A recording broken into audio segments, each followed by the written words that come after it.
না ফেরার দেশে চলে গেলেন কন্টেন্ট ক্রিয়েটর ও অভিনেত্রী কারিনা কায়সার। ৩১-এ থেমে গেল জীবন। লিভার সংক্রান্ত জটিলতায় উন্নত চিকিৎসার জন্য ভারতের চেন্নাইয়ে চিকিৎসাধীন অবস্থায় মারা যান তিনি। শনিবার ১৬ মে তার মৃত্যুর বিষয়টি নিশ্চিত করেছেন বাবা এবং জাতীয় ফুটবল দলের সাবেক খেলোয়াড় কায়সার হামিদ। সামাজিক যোগাযোগ মাধ্যমে এক পোস্ট করে কায়সার হামিদ লিখেছেন, ইন্না লিল্লাহি ওয়া ইন্না ইলাইহি রাজিউন। অত্যন্ত দুঃখের সাথে জানাচ্ছি যে আমার প্রাণপ্রিয় আদরের মেয়ে কারিনা কায়সার একটু আগে চেন্নাইতে চিকিৎসাধীন অবস্থায় আমাদের ছেড়ে ওপারে চলে গেছেন।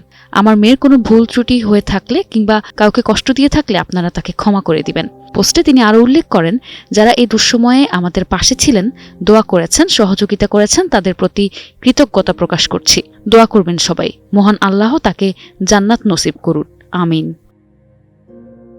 উন্নত চিকিৎসার জন্য ১১ মে এয়ার অ্যাম্বুলেন্সে করে তাকে চেন্নাইতে নিয়ে যাওয়া হয়েছিল। শুক্রবার রাতে সেখানেই তার মৃত্যু হয়। কারিনার ফুসফুসে অনেকটা তরল ও কফ জমে গিয়েছিল, তাই সংক্রমণ নিয়ন্ত্রণে এনে তাকে স্থিতিশীল করার দিকে বেশি গুরুত্ব দিচ্ছিলেন চিকিৎসকরা। তবে অস্ত্রোপচারের পর্যায়ে আর যেতে পারেননি তারা।